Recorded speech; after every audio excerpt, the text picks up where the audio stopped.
So right now we will have Margaret Augerinos and Julie Oberin.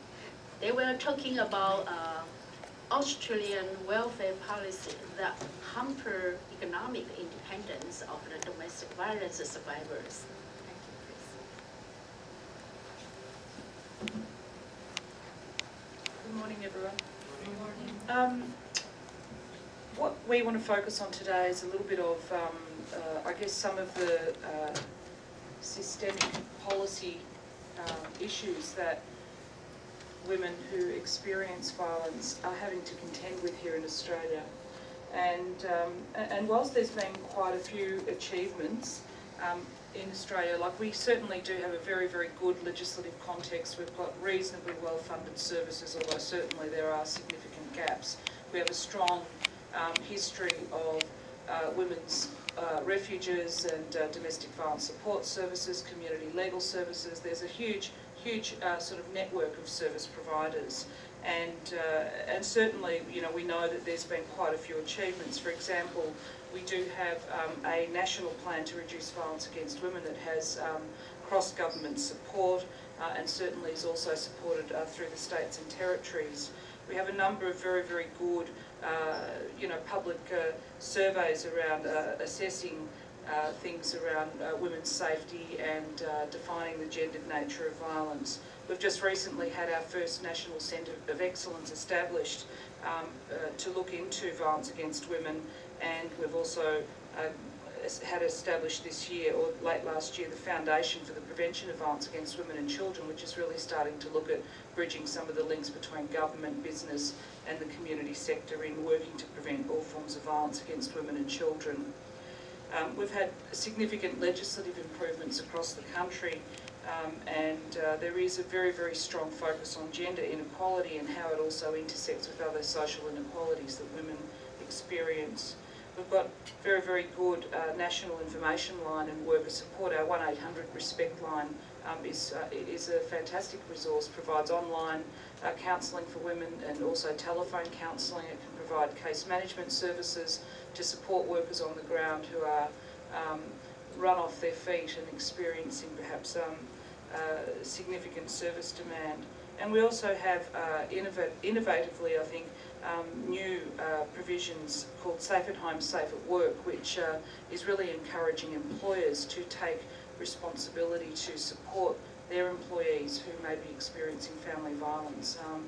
And we're seeing big companies like the National Australia Bank and others implement these provisions in their enterprise employee bargaining agreements, which essentially provide further protections and additional leave available for women or victims of family violence. We've got a strong research agenda. There's a whole lot of things that are happening. We've got national standards around perpetrator programs, and we also have a significant piece of social policy around ending homelessness, which has delivered some increases in funding. There are a number of weaknesses, and what we've seen despite, sorry, just go to the next slide. We have seen that there's been, whilst we've had quite strong investment around prevention, research agendas and a whole lot of things, core services haven't received corresponding increases, so services on the ground are completely stretched. Some of the significant achievements around the fatality review process, so the coronial court inquests once there's been a person who's been murdered as a result of family violence, a lot of those processes are running out of commitment from state and territory governments. We've got increased demand and decreased capacity of support services. But importantly, what we want to talk about today is some of the things like our changes to welfare policy and how they're impacting, and also on the next slide, the implementation of homelessness policy. So the Road Home, which is the national policy statement on homelessness, didn't actually provide sufficient response for women experiencing or escaping domestic violence. So the welfare to work policy, this is what we want to talk about. This was commenced in 2006, and whilst on the surface you could say this is a great idea, you know, promote workforce participation, in order to reduce reliance on welfare payments. The reality is that this is disproportionately affecting women and children in our community. And I'll talk to you a little bit more about that. The income management policy was a policy that was implemented initially in the Northern Territory, and it covered certain Aboriginal communities in the Northern Territory. And essentially what that means is that people lose control over their money. Government takes basically 50% of their money and says, we're going to pay your essentials, your rent and your utilities, and the other 50% you can only spend, you know, it mightn't be quite that much, but certainly it's about 50% of their income is quarantined and can only be spent on certain things and only at certain places. And now this is expanded more broadly, so some people are compulsorily income managed, others can enter into it voluntarily, but generally speaking it's now being targeted at those people who government or child protection is deeming to be at some risk to themselves, or perhaps at perhaps not providing adequately for their children. So in terms of changes, so the welfare to work changes have resulted in changes to parenting payment, and parenting payment is the main source of assistance that women access under our social security system. Prior to 2006, single parents could receive a parenting payment until their youngest child turned 16.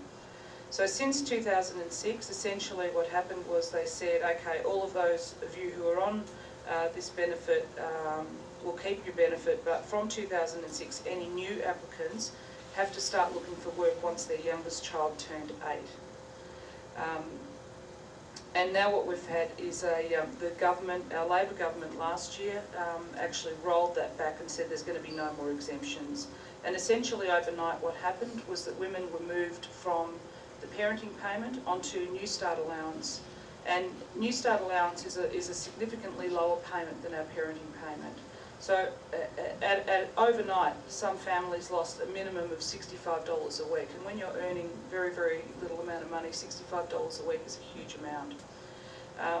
And also the rules around earning, how much money you can earn are very different from parenting payment compared to New Start allowance. So with parenting payment, you know, for every dollar you earn, you might lose, I don't know, 20 cents, and once you get to New Start, it might be something like 50 cents in the dollar. So there are huge impacts. This social policy impact has plunged women and children into further poverty, and certainly Australia's held up across the world as the lucky country, and I can tell you there's not too much luck at the moment if you're a sole parent.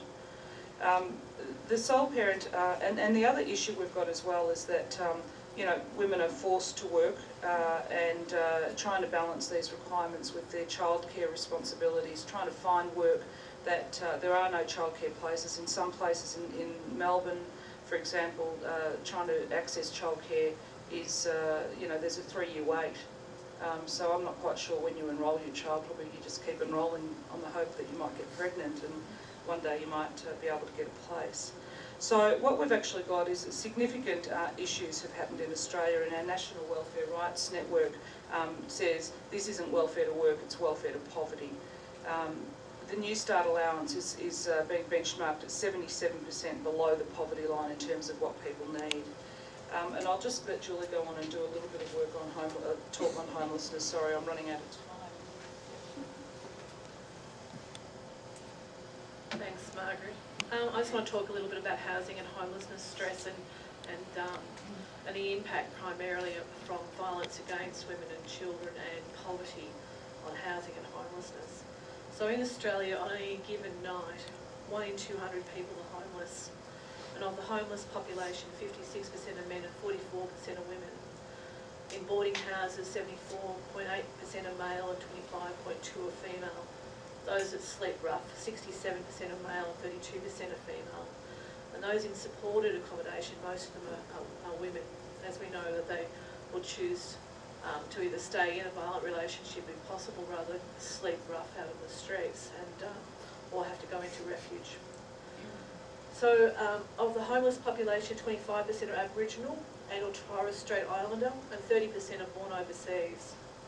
All Australians are affected by the shortage of affordable and available rental housing, but women in particular, or those relying on either part-time wages, salaries or single parenting payment, are more at risk than men.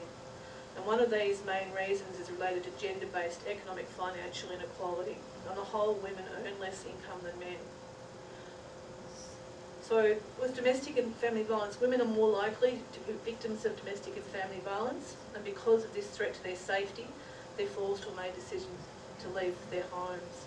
For Australia, 1 in 3 women experience domestic or family violence, and 1 in 5 experience sexual abuse. Over a third of women over the age of 15 have experienced physical, psychological and or sexual violence at the hands of a current or former partner. And in Australia there's particularly vulnerable groups of women.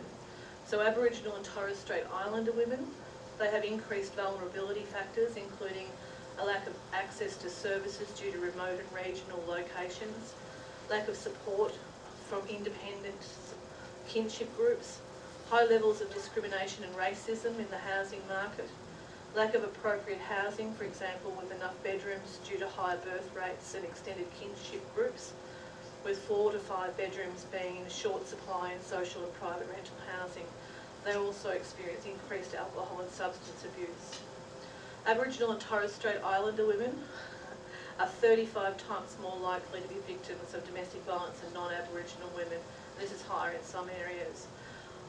My time's up, but I'm just going to say the other vulnerable groups in Australia are older single women who've been forced out of the workforce early or never in it, women with mental illness, young women particularly vulnerable through experiencing violence or sexual abuse in the home, women with disabilities, and women from culturally and linguistically diverse backgrounds. Just to sum this up, I suppose, just very quickly because I have run out of time, we still have a huge gender pay gap in Australia where there's an 18% difference between what men and women earn in their lifetime. There's just such political, social and economic inequality across that unless we deal with that, we're not going to reduce violence against women and children in Australia. So thank you for speaking.